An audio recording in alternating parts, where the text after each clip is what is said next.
हरे कृष्णा। सभी भक्तों का स्वागत है आज की कृष्ण कथा में। शुरू करते हैं अपना मंगलाचरण से।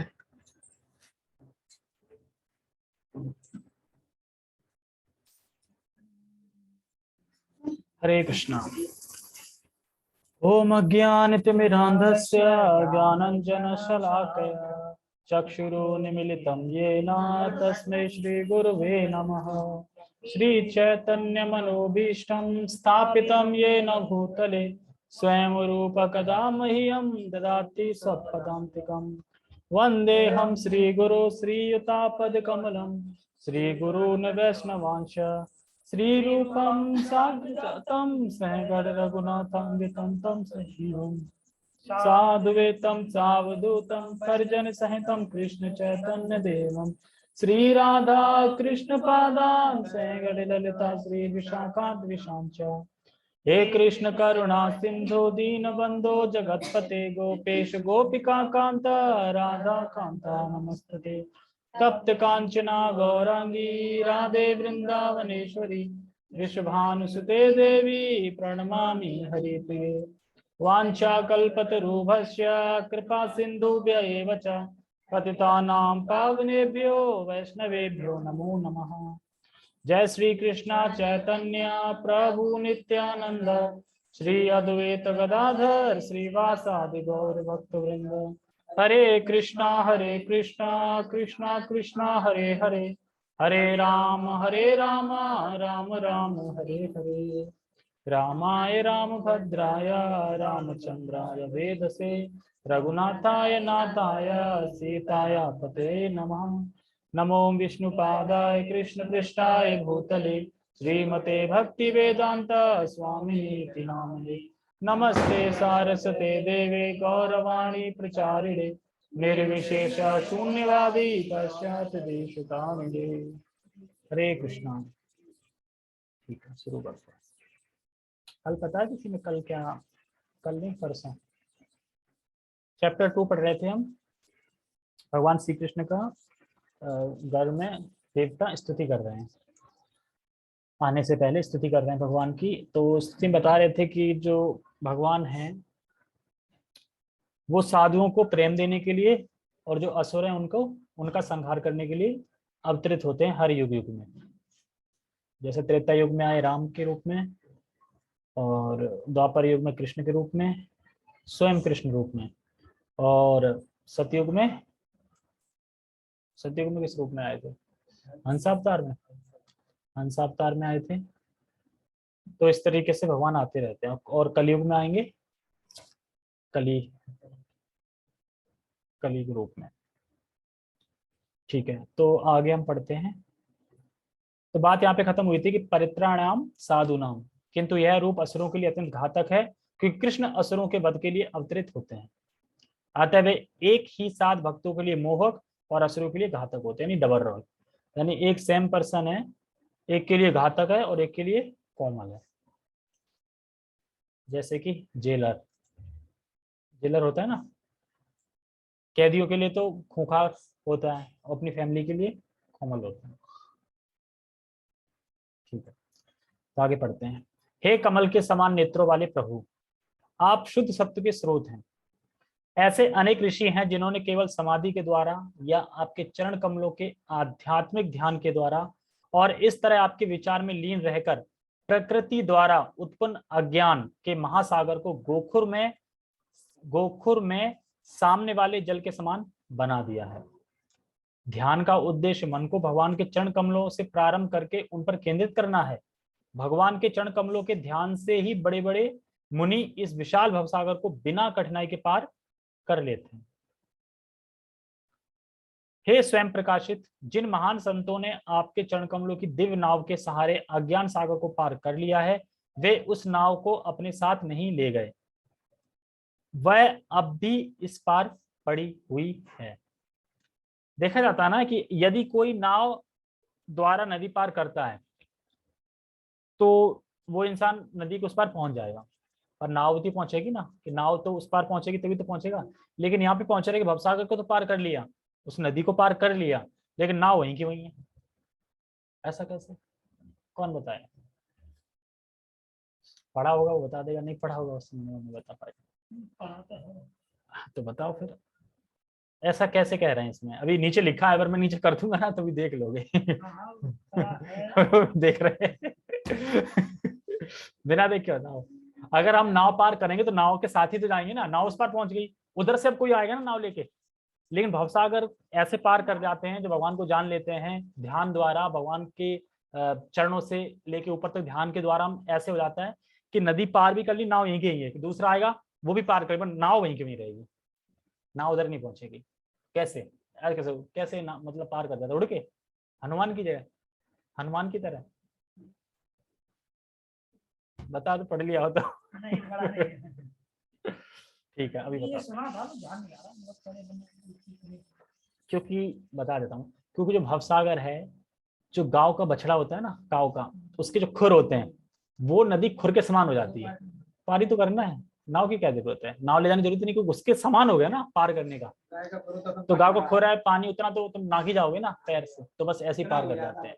कौन? जो भक्त हैं वो, और जो अभक्त हैं उनके लिए तो समुद्र नदी ही है, और वो नाव से भी पार नहीं कर सकते, क्योंकि उस नाव, उस भवसागर को नाव से पार कर ही नहीं सकते। वो नाव अपने, मतलब जो भवसागर वो अपने आप छोटा हो जाता है खुर की तरह, पता ही लगता ना। हाँ, पार हो गया तो पार हो जाते हैं, तो भगवान की कृपा से। तो यहाँ पे बता रहे हैं कि इस पार पड़ी हुई है, यदि कोई नाव द्वारा नदी पार करता है तो वह नाव को भी उस पार ले जाता है। अतः जब वह अपने गंतव्य पर पहुंच जाता है तो फिर वही नाव किस प्रकार उन लोगों के लिए उपलब्ध हो सकती है। क्योंकि अगर हम इस तरह सोचे, नाव तो उधर पहुंच गई, अब वो तो भवसागर से पार चले गए ना, अब उधर से कैसे आएगी, वो तो चले गए, बाकी खड़े वो कैसे जाएंगे, तो फिर नाव वहीं के वहीं रहती है, ये बता रहे हैं। तो फिर वही नाव किस प्रकार उन लोगों के लिए उपलब्ध हो सकती है जो इस प्रकार और प्रतीक्षा कर रहे हैं। तो इस कठिनाई का उत्तर देने के लिए देवता अपनी स्तुति में कहते हैं कि भगवान के चरण कमलों की यह नाव ले नहीं जाई जाती। जो भक्तगण अब भी भवसागर के इस पार खड़े हैं वे दूसरी ओर जाने में समर्थ होते हैं, क्योंकि शुद्ध भक्त सागर को पार करते समय उसे अपने साथ नहीं ले जाते। जब कोई इस नाव के पास जाता है तो भौतिक अज्ञान का सारा समुद्र सिमटकर गौ पद में समा जाता है, ये बता रहे, समा जाता है। अतः भक्तों को दूसरी ओर जाने के लिए नाव की आवश्यकता ही नहीं पड़ती, वे तुरंत समुद्र पार कर लेते हैं। क्योंकि महान साधु पुरुष समस्त बद्ध जीवों के प्रति दयालु होते हैं, अतः नाव तब भी इस ओर पड़ी रहती है। कोई किसी समय उनके चरणार विंदों का ध्यान करके भौतिक अज्ञान के महासागर को पार कर सकता है। तो ये महासागर है। अगर हम भगवान पे ध्यान भी लगाते हैं, देखो एक होता है धारणा, एक होता है ध्यान। धारणा होती है कि अगर मैं बोलूं कि ताजमहल कैसा है, धारणा लगा लोगे ना, हाँ ताजमहल पता है कैसा है, धारणा लगा ली। लेकिन ध्यान लगाना हो कि ताजमहल पे जाके वहां पे एक एक चीज को देखो, अच्छा इसका ये गोमद ऐसा है, अच्छा इस पे ऐसा गेट है, अच्छा इसके अंदर ये है, वो क्या हो गया? ध्यान लगाना। जैसे कि अपने से एग्जाम्पल बताते हैं, जैसे हम जब मंगल आरती जाते हैं सुबह सुबह, तो दूर से देखते तो ये देखते ना पूरे कृष्ण दिख रहे हैं, वो हो गई धारणा, क्या कृष्ण है। लेकिन ध्यान लगाना होता है कि चरणों पे ध्यान लगाया, फिर घुटने पे ध्यान लगाया, फिर कमर पे ध्यान लगाया, फिर वक्षस्थल पे ध्यान लगाया, फिर मुख पे ध्यान लगाया, बाजुओं पे ध्यान लगाया, वो हो गया ध्यान लगाना। तो ध्यान धारणा में फर्क है। तो पहले धारणा करनी है और फिर ध्यान लगाना है। तो इसीलिए तो कहते हैं कि भगवान के नाम पे ध्यान लगाओ। भगवान पे ध्यान मतलब कि हर एक चीज पे ध्यान लगाना है। ये कौन है इसका म्यूट नहीं है? ये सावित्री, म्यूट लगा लो अपना। इनका म्यूट नहीं लगता कभी भी। ये एक सेकेंड, म्यूट लगा लीजिए, ठीक है। ओके, हम कहाँ थे? महासागर को पार कर सकता है। ध्यान का अर्थ है भगवान के चरण कमलों पर एकाग्रता, अभी ना, मतलब ध्यान का मतलब है एक एक चीज देख रहे हैं, भगवान ने पैर में क्या पहनी है, कौन सी पायल पहनी है। अभी तक इतनी बार दर्शन करने का किसी को याद है कि भगवान ने क्या पहना? तो इसमें दर्शन कर क्या रहे, दर्शन नहीं देखते हैं, लेकिन अगर मैं आधे घंटे पूछे भगवान ने क्या पहना था तो भूल जाएंगे, बता नहीं पाओगे। तो वही तो, हाँ भले ही देखो तब भी नहीं बता पाओगे ना। तो तुम ये देखो, ये भी भूल जाते कि मुकुट कौन सा लगा, मुकुट था या पगड़ी थी भी नहीं पता, कपड़े कौन से कलर के थे उस टाइम पे ध्यान रहेंगे, हाँ ब्लू थे, ब्लू थे। लेकिन नहीं ध्यान रखते। तो वही कह रहा है धारण ऐसे करनी कि ध्यान रहे कि क्या पहना है। बाकी लोगों का ध्यान रहता है, तुमने आज कल ये टी शर्ट पहनी थी, आज ये तुम पहन के, तो लोगों का ध्यान तो हो जाता है ना, पर भगवान का ध्यान नहीं रहता हमें। तो ध्यान का अर्थ है कमल चरणों पे एकाग्रता। चरण कमल भगवान के सूचक हैं, किंतु जो निर्विशेषवादी हैं वे भगवान के चरण कमलों को नहीं मानते। वो मानते निर्विशेषवादी वो तो निराकार है ना, है ही नहीं, तो चरण कमल कहां से आए भगवान के। उनके ध्यान का विषय निराकार होता है। अच्छा, निराकार होता है ध्यान का विषय, तो निराकार पे ध्यान तो किस पे लगाएंगे, निराकार पे ध्यान कैसे लगा सकते हैं, कुछ तो आकार चाहिए। देवताओं का यह पक्का निर्णय है कि जो लोग शून्य या निराकार का ध्यान करने में रुचि रखते हैं वे अज्ञान के सागर को पार नहीं कर सकते। ऐसे लोग केवल यही सोचते हैं कि मुक्त हो गए।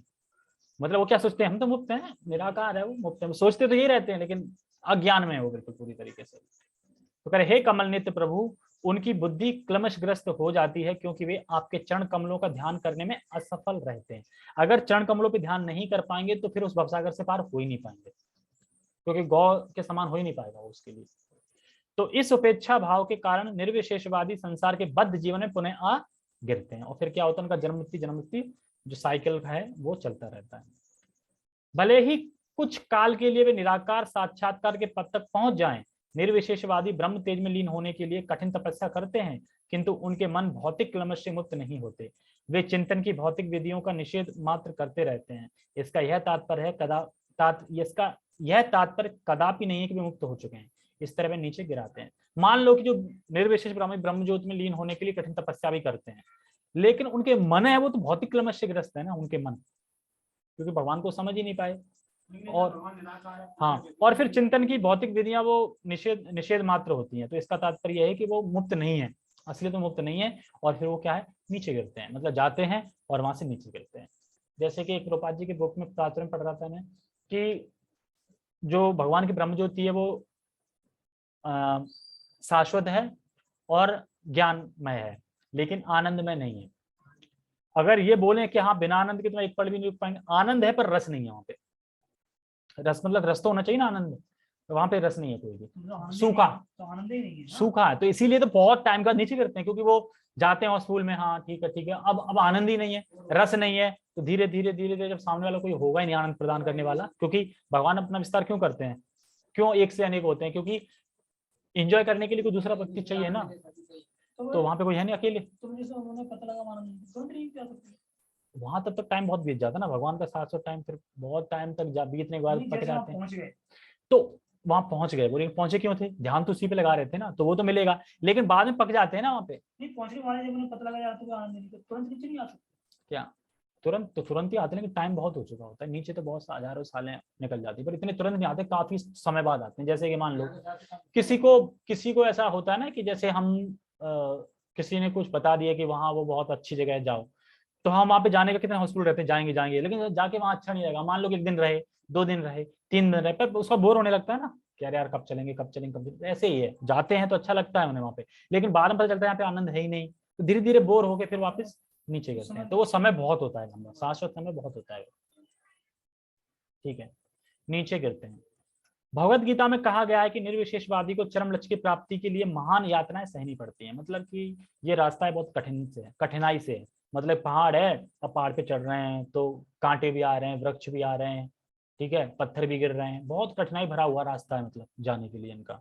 कौन सा वाला, कि निर्विशेषवादियों का। लेकिन भक्त का रास्ता एकदम सिंपल है, बस गुरु ने जो बोला है उसका पालन करो, हरि नाम लो, जप करो और पार हो जाएगा। श्रीमद् भागवतम के प्रारंभ में इसका भी उल्लेख है कि भगवान की भक्ति के बिना किसी को सकाम कर्मों के बंधन से मुक्ति प्राप्त नहीं हो सकती। अगर कोई बोले कि मैं सब कुछ छोड़ दूंगा, सकाम कर्मों से मुक्ति पा लूंगा, तो भक्ति के बिना नहीं हो सकता। भक्ति में आने के बाद ही सकाम कर्म, धीरे धीरे इच्छा खत्म हो जाती है सकाम कर्म, समझ जाते हैं ना कि इसमें कोई रस नहीं है।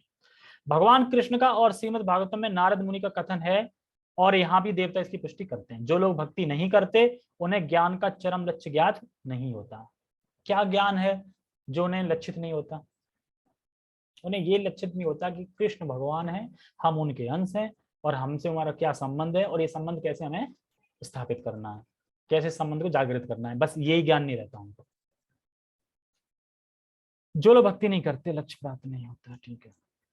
ऐसे लोगों को आपकी कृपा प्राप्त नहीं होती। निर्विशेषवादी केवल यही सोचते हैं कि वे मुक्त हैं, किंतु वास्तव में उनमें भगवान के लिए कोई भावना नहीं होती। वे सोचते हैं कि जब कृष्ण इस जगत में आते हैं तो वे भौतिक शरीर धारण करते हैं, जैसे हमने किया ना, कृष्ण किया है। हाँ, थोड़ा शक्तिशाली है, इस तरीके से सोचते हैं, भगवान नहीं मानते। इस प्रकार वे कृष्ण के दिव्य शरीर की उपेक्षा कर देते हैं। ऐसा कि भगवत गीता में इसकी पुष्टि हुई है। क्या श्लोक है भगवत गीता के जिसमें पुष्टि हुई है? अवजानान्ति मां मूढ़ा मानुषीम तनुमाश्रितम परम भावम जानन्तो मम भूत महेश्वरम। मतलब जब मैं मनुष्य रूप में अवतरित होता हूं तो मूर्ख मेरा उपहास करते हैं, वे मुझ परमेश्वर के दिव्य स्वभाव को नहीं जानते, नहीं जानते। तो ऐसे मूर्ख हैं कि भगवान ईश्वर हैं, परम हैं, कृष्ण हैं, वो नहीं जानते। कहते अरे ये तो हमारी तरह है ना, रूप लिया, रूप धारण किया है, हमारी तरह लीलाएं कर रहा है, बस ये तो हम भी कर सकते हैं। इस तरीके से उनका उपहास उठाते हैं भगवान के रूप का। जैसे कह रहे हैं अब जानती मामूरा। फलतः निर्विशेषवादी भौतिक वासना पर विजय पाने तथा मुक्ति तक पहुंचने के बावजूद नीचे गिर जाते हैं। मुक्ति मिल जाए मतलब वहां पहुंच गए, वहां के बाद भी नीचे गिरते हैं। क्यों? क्योंकि भक्ति नहीं है। यदि वे ज्ञान के लिए ही वस्तुओं को जानने में व्यस्त रहते हैं और भगवान की भक्ति नहीं करते, जानते रहते हैं मतलब ज्ञान ढूंढते रहते हैं, ये वो, भक्ति नहीं करते, तो उन्हें वांछित फल प्राप्त नहीं हो सकता। उनके हाथ लगता है केवल उनके द्वारा उठाया गया कष्ट। जैसे हम कभी कोई ऐसा काम करें कि जिसमें कष्ट ही कष्ट है, मिले कुछ ना लास्ट में, या लग रहा था मिलेगा बहुत, मिले कुछ ना, तो फिर कष्ट ही उठाया ना, आने जाने में जो कष्ट हुआ वो उठाया, लेकिन मिला कुछ नहीं। लेकिन हम सोच रहे थे मिलेगा, लेकिन मिला कुछ नहीं। तो ऐसे ही ये सोचते मिलेगा मिलेगा, मैं तो मुक्त हो गया हूँ, लेकिन उन्हें फिर कुछ भी हाथ नहीं लगता। बस हाथ लगता है तो क्या लगता है? अपने द्वारा ही उठाए हुए कष्ट हाथ लगते हैं, इससे अधिक कुछ नहीं। भगवत गीता में स्पष्ट कहा गया है कि ब्रह्म साक्षात्कार ही सब कुछ नहीं है। ब्रह्म साक्षात्कार द्वारा भौतिक आसक्ति या विरक्ति के बिना भी मनुष्य प्रसन्न रह सकता है और संभाव के पद को प्राप्त कर सकता है, किंतु इस अवस्था के बाद भक्ति करनी होती है। मान लो कि ब्रह्म साक्षात्कार पहुंच गया, रियलाइजेशन हो गया मैं सोल हूँ। अब ये नहीं कि अब सोल हूँ पता चलेगा बस ठीक है हो गया, मैं तो सपना आ गया, नहीं, इसके आगे भक्ति करनी है, कंटिन्यू भक्ति करनी है, सारी चीजें फॉलो करनी है इसके बाद। ये नहीं कि पता चल गया महात्मा है तो बस खत्म सब। जब मनुष्य ब्रह्म साक्षात्कार पद तक उठ जाने के बाद भक्ति करता है तो वह आध्यात्म राज यानी वैकुंठ में प्रवेश करता है, जहां वह भगवान की संगति में स्थायी निवास करता है। इसको बोलते हैं, कौन सी मुक्ति बोलते हैं? संग सामीप्य, समीप रहता है। भक्ति का यही परिणाम होता है। भगवान के भक्त कभी भी निर्विशेषवादी की भांति नीचे नहीं गिरते। यदि वे नीचे गिरते भी हैं तो भगवान में प्रेम पूर्वक अनुरक्त रहते हैं। वैसे तो भगवान का भक्त नीचे गिरता नहीं है, लेकिन निर्विशेषवादी तो नीचे गिरेंगे गिरेंगे और उन्हें भक्ति प्राप्त भी नहीं होगी। लेकिन भक्त नीचे गिरता है तो नीचे गिरने के बाद भी भक्ति में ही लगा रहता है। किसी भक्त घर में जन्म मिलेगा मतलब उसको कोई मतलब की हानि नहीं है किसी भी चीज में। उससे ठीक है, हम गिरेंगे तब भी भक्ति कर रहे हैं और फिर अगली बार हो जाएंगे, कोई नहीं, इस बार रह गया तो हो जाएंगे। निर्विशेषवादी तो भगवान के पास जा ही नहीं सकते, ब्रह्म ज्योति से वापस फिर आ जाते हैं। बहुत सही बात, रस नहीं है ना, मिलेगा मिलेगा और वहां रस मिल ही नहीं रहा, फिर यार रस तो है ही नहीं यहाँ पे, रस तो वही है वैकुंठ में। हाँ वो धीरे धीरे तो वो बोलते रहे ना, कष्टप्रद है, मतलब कि उनका जो रास्ता है बहुत कठिनाई से जाता है। कठिनाई मतलब कि इतना सारा कुछ तपस्या करी, सब करा, ब्रह्म ज्योति गए, वहां इतने दिन पड़े रहे, फिर नीचे आए, तो ये बहुत वो है ना, कष्टप्रद। भक्ति का यही परिणाम होता है। भगवान के भक्त कभी भी निर्विशेषवादी नीचे नहीं गिरते। यदि वे नीचे गिरते भी हैं तो भगवान में प्रेम पूर्वक अनुरक्त रहते हैं। भक्ति के मार्ग में भले ही उन्हें समस्त प्रकार के अवरोध मिलते हों, किंतु वे बिना डर के स्वतंत्रता पूर्वक ऐसे अवरोधों को पार कर सकते हैं। एक बार जब श्रील प्रभुपाद जी प्रचार कर रहे थे तो उस टाइम पे ना ब्लैकआउट हो गया था, मतलब वॉर छिड़ गई थी, किसमें? पाकिस्तान में और भारत में। तो आज से कब 1970 के आसपास होगी। तो उसके बाद सब भक्त कर रहे, अरे श्रील प्रभुपाद जी वॉर छिड़ गई है और ब्लैकआउट हो गया सब जगह, कैसे क्या करें? तो कह रहे कि कहीं भी पाकिस्तान का जहाज आ सकता है, बम फोड़ सकता है हमसे, तो तुम क्या करोगे, कैसे बचाओगे? तो कह रहे कुछ नहीं, हाँ ब्लैकआउट में लाइट, लेकिन फिर भी वो क्या कर रहे थे प्रभुपाद जी भक्त क्या कर रहे थे, फिर भी पकौड़े चल रहे थे, फिर भी कैंडल्स जला के रखे थे, क्योंकि उस टाइम पे क्या है कि कोई भी लाइट नहीं जलाएगा। तो वहां पे क्या करते, जब न्यूज़पेपर होते थे उनको ब्लैक कर लेते थे ताकि रोशनी बाहर नहीं जाए, फिर भी थोड़ी थोड़ी रोशनी तो जा रही है। जब पुलिस वाले देख रहे यहाँ पे रोशनी आ रही, तो गए भक्त के पास प्रकटाया, बात कर नहीं, कुछ नहीं हम तो ऐसे ही ऐसे कर रहे, देखो ये गलत है, ये तुम सही नहीं कर रहे हो। पुलिस वाले कह रहे हैं सही नहीं कर रहे, तुम गलत कर रहे हो। तो वही प्रभुपाद जी से फिर बोला कि तुम्हारे पास क्या है, मतलब जो ये वॉर छिड़ी है तो उसको आप कैसे समझाओगे अपने कृष्ण फिलोसफी से? तो प्रभुपाद जी को हम समझा देंगे, तो कि समझाओगे कैसे? तो कह रहे अगर मान लो कि हम उसको समझा भी दें तो क्या गारंटी फिर तुम्हारी मृत्यु नहीं होगी और कोई पैदा नहीं हो जाएगा ये करने के लिए। मतलब कहने का ये है कि अगर ब्लैकआउट में मृत्यु होती है, अगर ब्लैकआउट ना हो तो क्या गारंटी कि तब तुम्हारी मृत्यु नहीं होगी। मृत्यु तो कभी भी हो सकती है ना। तो फिर बस प्रभुपाद जी तो आराम से अपने लेके भजन करते हैं, भी कहते हैं अगर बॉम्ब आ भी रहा होगा तो मैं कहूंगा बॉम्ब ये श्री कृष्ण है। कृष्णा मतलब बॉम्ब भी है तो ये कौन है, कृष्ण है बॉम्ब, तो कृष्ण है तो कोई नहीं, हम कृष्ण की स्मरण करके जाएंगे तो फायदा ही फायदा है ना इस तरीके से। और कहते हैं ना अवश्य रक्षित कृष्णा ना रक्षित ते कृष्णा, मतलब कृष्ण अवश्य ही रक्षा करेंगे, और ना भी कृष्ण रक्षा करेंगे तो भी कृष्ण हमारे पूर्ण भगवान कृष्ण ही है। मतलब रक्षित थे कृष्ण ना रक्षित थे कृष्ण, ऐसा नहीं रक्षता कर दी तो रक्षा कर दी तो कृष्ण है और नहीं रक्षा करी तो फिर नहीं, दूसरे भगवान लाओ, शिव को लाओ, नहीं रक्षा करी लाओ गणेश को लाओ, बस बदलते रहते हैं लोग। शरणागत होने के कारण उन्हें विश्वास रहता है कि कृष्ण सदा उनकी रक्षा करेंगे, शरणागत है ना तो रक्षा करेंगे। कृष्ण ने भगवत गीता में वचन दे रखा कि मेरे भक्तों का कभी विनाश नहीं होता। कौन सा श्लोक है, कौन से श्लोक में वचन दिया है कि मेरे भक्तों का विनाश कभी नहीं होता। तो अर्जुन ने बोला ना, भगवान ने बोला है ना, अर्जुन से बुलवाया था, ये बोला था अपि चेसु दुराचारो भजते माम अनर्थ भाग साधुरेव मंतव्य सम्यक व्यवसितो ही सहा। यदि कोई जघन्य से जघन्य कर्म करता है किंतु यदि भक्ति में रत रहता है तो उसे साधु मानना चाहिए, क्योंकि वह अपने अपने संकल्प में अड़ित रहता है। फिर इसका नेक्स्ट श्लोक बोला है भगवान ने, क्षिप्रम भवति धर्मात्मा स्वच्छ क्षंति निगच्छति कौनते प्रति जाना ही नाभे भक्ता प्रणश्यति। मतलब वह तुरंत धर्मात्मा बन जाता है, जो साधु है ना वह तुरंत धर्मात्मा बन जाता है और अस्थायी शांति को प्राप्त होता है। हे कुंती पुत्र निडर होकर घोषणा कर दो कि मेरे भक्त का कभी विनाश नहीं होता। अर्जुन ने बोला भगवान आप खुद ही बोल दो ना, मुझसे क्यों बोलवा रहे हैं। अर्जुन ने बोला था ना, भगवान ने अर्जुन से बोला कि बोल दो कि मेरे भक्त का विनाश नहीं होता, श्लोक तो भगवान ने बोला है ना। तो फिर अर्जुन बोलते हैं, घोषणा कर देते हैं कि भगवान के भक्त का कभी विनाश नहीं होता। क्यों, क्योंकि भक्त ने जो एक बार बोल दिया पत्थर की लकीर, क्योंकि कृष्ण अपना संकल्प तोड़ भी देते हैं ना कभी कभी, लेकिन भक्त ने जो बोल दिया है, क्योंकि भगवान अपना संकल्प कब तोड़ते हैं, भक्तों के लिए, भक्त ने जो बोल दिया वो पूरा होगा, भले मैंने जो बोला वो रह जाए। हाँ खुद ही मानने चलेगा। तो इसीलिए भगवान अर्जुन से बुलवा रहे हैं कि अर्जुन भक्त है, अर्जुन बोल देगा तो वो पक्का हो जाएगा, सब विश्वास कर लेंगे वो भक्त ने बोला है तो, क्योंकि भक्त ने कहा था कि मैं छोड़ो मतलब हथियार उठवा दूंगा, उठवा दिए ना, तो उसी तरीके से बता रहा है। ठीक है आगे पढ़ते हैं। देवताओं ने आगे कहा, हे प्रिय भगवान, हे प्रिय भगवान, इस भौतिक जगत के सभी जीवों के कल्याण के लिए आप अपने आदि विशुद्ध रूप में शुद्ध सत्य के सनातन रूप में प्रकट हुए हैं। आपके प्राकृत्य का लाभ लेते हुए अब वे सभी पूर्ण पुरुषोत्तम परमेश्वर की प्रकृति एवं रूपों को अत्यंत सरलता से समझ सकते हैं। चारों आश्रम के व्यक्ति यानी ब्रह्मचारी, गृहस्थ, वानप्रस्थ तथा सन्यासी सभी आपके प्राकृति का लाभ उठा सकते हैं, सभी लाभ उठा सकते हैं, गृहस्थ भी उठाएंगे, ब्रह्मचारी भी, सब। तो हे लक्ष्मीपति भगवान, जो भक्त आपकी सेवा में लगे हुए हैं वे निर्विशेषवादियों की तरह अपने उच्च पद से नीचे नहीं गिरते। निर्विशेष नीचे गिरते हैं पर भगवान के भक्त नहीं गिरते।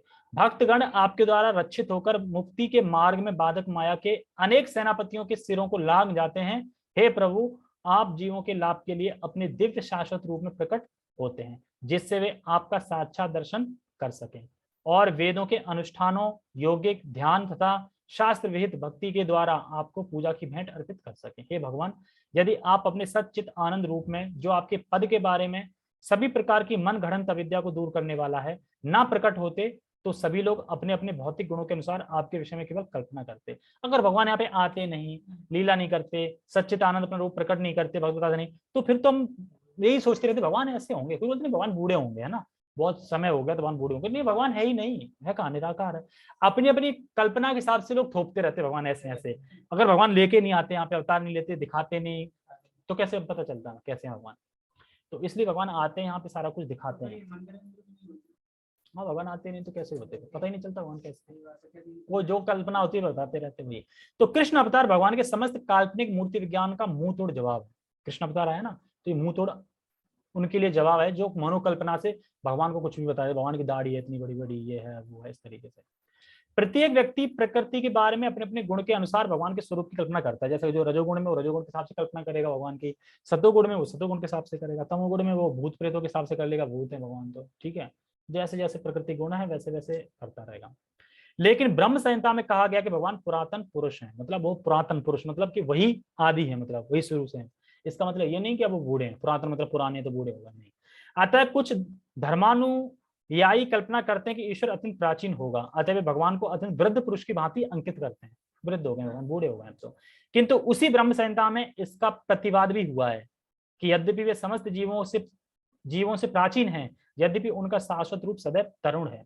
श्रीमद् भागवतम में इस प्रसंग में ये शब्द प्रत्युक्त है, विज्ञानम अज्ञानभिद अपमा जन्नम। तो विज्ञानम का अर्थ है भगवान संबंधी दिव्य ज्ञान, भगवान से संबंध जो दिव्य ज्ञान है उसके बारे में जानना। जैसे ब्रह्म संहिता में जो ब्रह्मा है वो बताते हैं ना भगवान के संबंध में ज्ञान, सारा भगवान ब्रह्मा जानते हैं वो।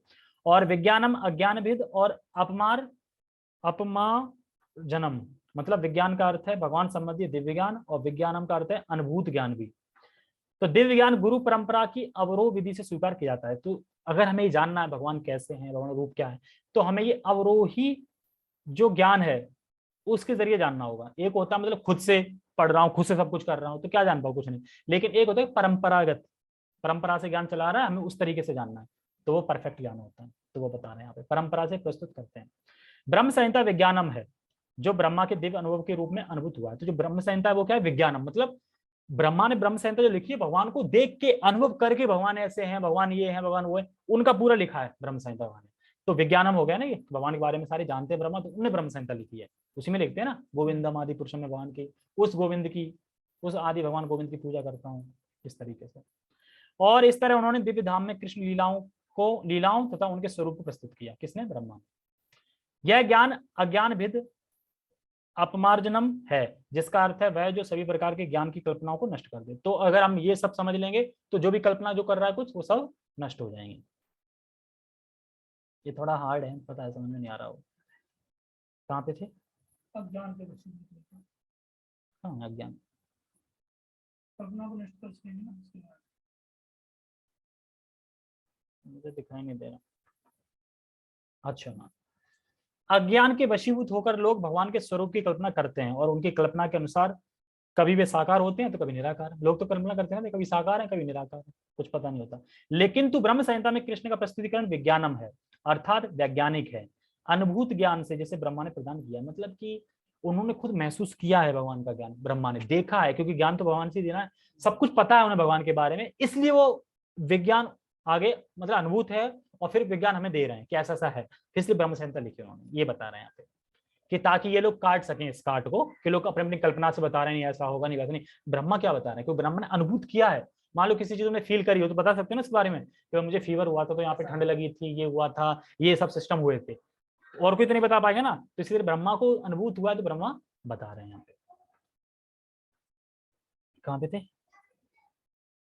आज विज्ञान अनुभूत ज्ञान से ब्रह्मा ने प्रदान किया और भगवान चैतन्य ने स्वीकार किया, भगवान चैतन्य ने स्वीकार भी किया। ये इसमें कोई संदेह नहीं है, श्री कृष्ण का रूप, उनकी वंशी, उनका रंग, सब कुछ सत्य है।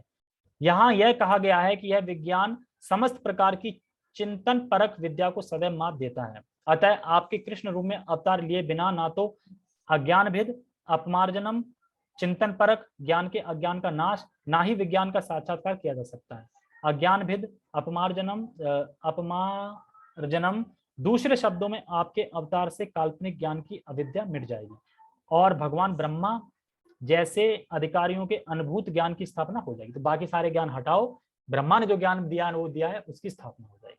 मनुष्य भौतिक प्रकृति के 3 गुणों से प्रभावित होकर प्रकृति के गुणों के अनुसार अपने ईश्वर की कल्पना करते हैं। इस प्रकार ईश्वर को अनेक प्रकार से प्रस्तुत किया जाता है, किंतु आपके प्राकृत्य से यह सिद्ध हो जाएगा कि ईश्वर का असली रूप क्या है। जो रजोगुणी होते हैं तो भगवान को रजोगुणी के हिसाब से प्रकट करेंगे, तीनों हिसाब से सोच से करेंगे। लेकिन जब भगवान श्री कृष्ण के रूप में आते हैं तो सारा कुछ वो दिख जाता है कि भगवान का असली रूप क्या है, द्विभुज रूप है, ये भगवान का रूप है। निर्विशेषवादियों की सबसे भयंकर भूल उनका यह विचार है कि जब भगवान अवतरित होते हैं तो वे सतोगुणी पदार्थ का रूप स्वीकार करते हैं। मतलब वो कहते हैं कि भगवान है ना, वो सतोगुण का रूप स्वीकार किया है इन्होंने, इसलिए पावरफुल है, सतोगुण स्वीकार किया ना, वो मर जाएंगे तो खत्म बस। लेकिन ये जानते कि ये सारे गुणों से परे हैं, निर्गुण है, सारे गुणों से परे हैं। वस्तुतः कृष्ण या नारायण का रूप किसी भौतिक विचार के परे होता है, यहाँ तक कि महानतम मायावादी शंकराचार्य ने भी स्वीकार किया है कि नारायण परो अव्यक्तात्, मतलब नारायण भी इन तीनों गुणों से परे हैं, अव्यक्त है। तो भौतिक सृष्टि दिव्य पदार्थ के अव्यक्त प्राकृत से या दिव्य द्रव्य के अप्रत्यक्ष संरक्षण से उत्पन्न होती है, और कृष्ण इस भौतिक बोध से परे हैं। इसे श्रीमद् भागवतम में शुद्ध सत्व या दिव्य सत्व कहा गया है। इसका संबंध सत्वगुण से नहीं है, वे भौतिक सत्व से ऊपर है। ये कौन कह रहे हैं? शंकराचार्य। वे सच्चिदानंद स्वरूप हैं। आगे कह रहे हैं, हे प्रभु, जब आप विभिन्न अवतारों में प्रकट होते हैं तो विभिन्न परिस्थितियों के अनुसार आप भिन्न भिन्न नाम और रूप धारण करते हैं। सर्व आकर्षक होने के कारण आपका नाम कृष्ण है। एक्चुअली इस भौतिक संसार में हम नाम रखते हैं, लेकिन भगवान का नाम रखा नहीं है, भगवान का नाम है शुरू से, समझ गए? तो कृष्ण नाम मतलब क्या है? सर्व आकर्षण करता इति कृष्ण। तो कृष्ण नाम है ही ऐसा कि अपने आप आकर्षण कर लेता है कृष्ण, बाकी नाम नहीं कर पाएगा। क्या विष्णु इतना नाम आकर्षण कर रहा है आपको? कृष्ण के कई नाम हैं, लेकिन कृष्ण ज्यादा आकर्षण करता है। कृष्ण के कोई दूसरा नाम होता तो आसानी से आ जाता। कृष्ण में पूरी जीव टेढ़ी होती ना, क्योंकि त्रिभुलंग है ना वो, जो जिस तरह वो है तो जीव भी टेढ़ी होती तीन जगह कृष्ण, तो इस वजह से हाँ वो थोड़ा वो होती है, पर स्लोली लेंगे तो हो जाएगा, इसीलिए बोलते हैं ना 1-2 घंटे में जाएगा। शुरू में से आता है, बाद में थोड़ा लड़खड़ा जाता है। हरे कृष्ण, इसके बाद जो कृष्ण कृष्ण आ रहा है 2, बस वो सही नहीं आ पाते। हरे कृष्ण कृष्ण कृष्ण हरे हरे, ये नहीं आ पाता। और शाम के टाइम वाला जब कहो तो बिल्कुल नहीं आएगा, सुबह सुबह आ भी जाएगा। ठीक है, आगे पढ़ते हैं। देखो तो ब्रह्मा और क्या कह रहे हैं, देखो भिन्न भिन्न रूप धारण करते हैं और कृष्ण नाम मतलब सबको आकर्षित करते हैं। कृष्ण अपने दिव्य सौंदर्य के कारण आप श्याम सुंदर कहलाते हैं। सौंदर्य है ना, बहुत सुंदरवान है, तो इसलिए श्याम सुंदर। क्योंकि श्याम सुंदर, श्याम तो सांवला होता है। सांवला होने के बाद भी वो इतने सुंदर हैं कि हजारों कामदेव से अधिक सुंदर है, श्याम वर्ण होने के कारण भी। तो आपको ये नहीं कह सकता कि कोई गोरा होगा वही सुंदर हो सकता है, श्याम वर्ण भी सुंदर हो सकता है। लेकिन श्याम वर्ण ऐसा नहीं है, भौतिक संसार में जो रंग काला है ना वो काला नहीं, वो श्याम वर्ण अलग है, श्याम वर्ण। ठीक है, तो सांवला फिर भी कहा जाता है कि आप हजारों कामदेव से अधिक सुंदर हैं। तो एक श्लोक आता है ब्रह्म संहिता में 5.30 में, कंदर्प कोटि कमनीय, इसको पढ़ते हैं। बहुत अच्छा श्लोक है, अगर पढ़ने में आ जाए तो। सबको पता है कौन सा श्लोक है? सुना है कभी? कंदर्प कोटि कहाँ सुना है? कहाँ पे सुना है? वो तो पूछ रहा हूँ। कौन सी कथा?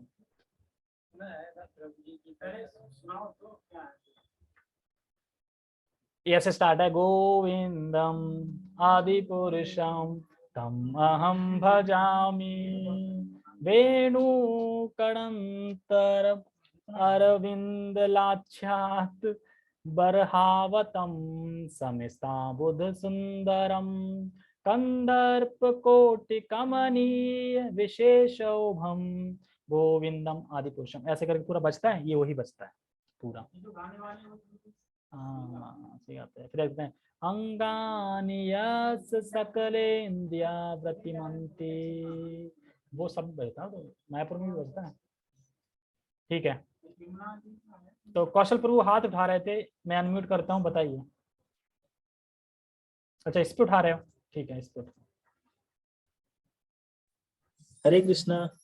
हाँ आप पूछ रहे थे ना ये श्लोक कहाँ पढ़ा था, हमें दिख रहा था, हम बताते हैं। अच्छा वो तो मैंने इस पे शेयर कर रखा था ना, तो मैं यहाँ पे कोई देख नहीं रहा ना, इसलिए। चलो ठीक है, ओके। तो हम कहाँ पे थे? हाँ, कंदर्प कोटि कमनीय मतलब क्या है? तो हजारों हजारों कामदेव से भी अधिक सुंदर है। कथा तो पता ही है ना कि एक बार जो ये थे, क्या नाम है इनका, कामदेव, बड़ा घमंड आ गया था, मैं किसी को भी गिरा सकता हूँ, ब्रह्मा तक नहीं छोड़ा, क्या है, नारद को नहीं छोड़ा, ब्रह्मा को नहीं छोड़ा, शिव को भी कर दिया था मैंने। तो ऐसे कर करके अपने गुणगान कर रहे थे, तो नारद जी आए, ऐसा है वो वहां पे देख रहे हैं वृंदावन लीला चल रही है, वहां जाओ, वहां पे एक आपको प्राणी मिलेगा, वो खेल रहा होगा और गोपी के साथ रासलीला कर रहा होगा और प्रेम विहार कर रहा होगा, सब कर रहा होगा, तुम उसको गिराओ। अच्छा ये भी कोई है? झटके में गए, देखा नीचे पेड़ पे आके बैठ गए, अब देख रहे हैं, कह रहा रेस को क्या गिराना, ये तो पहले से गिरा गिराया है, पहले से घिरा हुआ है स्त्री से, इसको करना है। ले ये तीर लिया और तीर लेके एक तीर, 2 तीर, भगवान कोई फर्क ही नहीं पड़ रहा, और तीर पे तीर दिए जा रहे हैं। बता रहे हैं उनके पूरे तुड़ी के तीर खत्म हो गए और एक तीर निकालते हुए नीचे गिर पड़े, तो बेहोश हो गए रूप देख के। जब बताते हैं कि जो कामदेव हैं उनका अगर एक अंश मात्र, अंश से भी अंश मतलब कि 100% में 0.001 अगर ले लें, इतना अगर किसी के उसमें आ जाए यहाँ पे बहुत सुंदर, तो मिस इंडिया बन सकता है वो, इतना खूबसूरत बन सकता है। और हाँ, यहाँ पे अगर हजारों कामदेव हैं तो सोचो भगवान कितने सुंदर होंगे, हजारों कामदेव समाये उनमें, श्याम सुंदर में। भगवान कोई फर्क नहीं पड़ा। देवता तो राक्षस भी जो है ना, असुर, वो कहते हैं ना, अरे वो अप्सरा देखिए कितनी सुंदर है, वो पृथ्वी की भी बात ही नहीं कहते, पृथ्वी कोई सुंदर है, पृथ्वी कोई सुंदर है ही नहीं उनके अलावा, यहाँ पे सब बेकार है, पृथ्वी कोई सुंदर ही नहीं है। जैसे कि लेक्चर में सुन रहा था मैं कि पेरिस में जो वहाँ के लोग हैं बहुत खूबसूरत हैं, बिल्कुल स्वर्ग की तरह। तो इसलिए प्रभुपाद जी ने वहां पे बोला कि पेरिस में यहाँ बिल्कुल अप्सराएं हैं, मतलब अप्सरा हैं पेरिस में। तो पेरिस में इसलिए अप्सराओं को लेने कौन आए, पेरिसेश्वर महाराज, मतलब पेरिसेश्वर वहां पे नाम रखा मंदिर का, पेरिसेश्वर। जैसे यहाँ पे राधा रुक्मणी है, ऐसे पेरिसेश्वर मतलब पेरिस की जो अप्सरा हैं उनको लेने आए भगवान कृष्ण। तो ये कह रहे हैं कि जहाँ पे टेढ़े मेढ़े लोग हैं वो भक्ति फिर भी कर लोगे। अब तुम पेरिस में भक्ति करना चाहो, यूएसए में, वहां पे लोग खूबसूरत है इतने, तो वहां पे तो और नहीं कर पाओगे। यहाँ पे टेढ़े मेढ़े है ना सब, यहाँ पे कोई खूबसूरत है, रंग बिरंगे काले पाले, यहाँ पे कोई, यहाँ पे है नहीं कोई खूबसूरत इंडिया में, सब टेढ़े मेढ़े हैं यहाँ पे। तो वहां पे बहुत ज्यादा खूबसूरत है। पेरिस में तो, पेरिस बताया है स्वर्ग की तरह, एक तरीके से वहां की लड़कियां स्वर्ग की तरह हैं बिल्कुल पेरिस में, इसलिए पेरिसेश्वर नाम रखा है। पेरिसेश्वर मतलब पेरिस के जो लड़कियां हैं उनके ईश्वर, पेरिसेश्वर, इस तरीके से नाम रखा। प्रभुपाद जी बड़ा कहते हैं। तो कंदर्प कोटि कमनीयम, यद्यपि आपका रंग श्याम बादल जैसा है, किंतु दिव्य परम होने के कारण आपका सौंदर्य कामदेव के कोमल शरीर से कई गुना आकर्षक है। कभी कभी आप गिरधारी कहे जाते हैं। गिरधारी क्यों कहे जाते हैं भगवान? अच्छा, पता है, पढ़ लिया है क्योंकि आपने गोवर्धन पर्वत धारण किया था। कभी कभी आप नंद नंदन, नंद नंदन क्यों कहलाते हैं? नंद नंदन, नंद नंदन, हाँ तो वासुदेव, नंद नंदन यानी नंद बाबा, नंद बाबा बोलोगे ना, वासुदेव नंद बाबा अलग अलग है ना। हाँ वही तो कह रहा हूँ।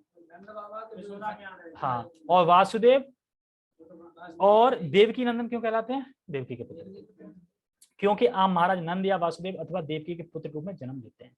निर्विशेषवादी सोचते हैं कि आपके अनेक नाम अथवा रूप आपके किसी विशिष्ट कार्य तथा गुण के कारण है, क्योंकि वे अपने को भौतिक प्रेक्षक दर्शक मानकर आपको स्वीकार, वो क्या सोचते हैं, ये इनका इन गुण के हिसाब से इनका ये नाम है, इन गुण के हिसाब से ये नाम रख दिया है। वो नहीं सोचती शाश्वत नाम है भगवान के, और इन नामों से लेकर आपका उद्धार हो जाएगा, ये नहीं सोचते। ठीक है, तो अभी हम इतना ही करेंगे। याद रखना हे प्रिय, ठीक है, हे प्रिय से है। और हाँ, थोड़ा जन्माष्टमी के बारे में बता देते हैं, 2 मिनट। ठीक है, जन्माष्टमी आ रही है 19 तारीख को। तो जिनके घर में लड्डू गोपाल हैं, जो फर्स्ट ईयर से स्टार्ट करेंगे, मतलब इसी साल से बिठाएंगे, स्थापित करेंगे, तो वो 12 बजे से अभिषेक स्टार्ट कर दें, मतलब 11:55 से अभिषेक स्टार्ट कर दें। अभिषेक में 5 चीजें लेनी है। जो कि बीच में वैसे ही 11 बजे से कर दो, 10:30 11 बजे से, शाम को, रात को, हाँ रात को। तो 5 चीजें मिला लो, दही ले लो, दूध ले लो, शहद ले लो, और शहद ले लो, गौमूत्र ले लो, गंगा जल ले लो, और कुछ रह गया? 5 चीजें हो जाए, 5 चीजें, और जूस भी ले लो, फ्रूट भी ले लो, और ये सब अभिषेक करने के बाद फिर लास्ट में सादा पानी से उनको नहला दो। फिर नई ड्रेस पहनानी है, नया मुकुट, नए कंगन, सब कुछ नया, एवरीथिंग इज नया। गौमूत्र रखा होगा, मिल जाएगा। गंगा जल ले आना, गौमूत्र ना मिले तो इसमें हाँ नहीं, फिर बता देगा।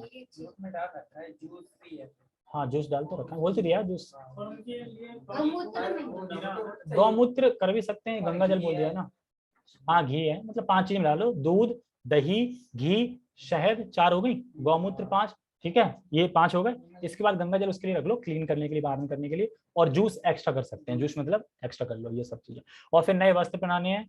और मैं कल परसों बता दूंगा कि अभिषेक करते समय क्या बोलना है। अगर कुछ नहीं है तो गोविंदम आदि पुरुषम ये रिपीट लगा देना, गोविंदम आदि तमाम भजामी ये, या फिर हरे कृष्णा मंत्र लगा देना, इस तरीके से। ठीक है, अपने अभिषेक पे फोकस करो, और बाकी चलता रहेगा साइड में बैकग्राउंड। नहीं नहीं, अपना जल्दी कर दो, जो फर्स्ट टाइम बैठा रहे हैं उनके लिए। और हाँ,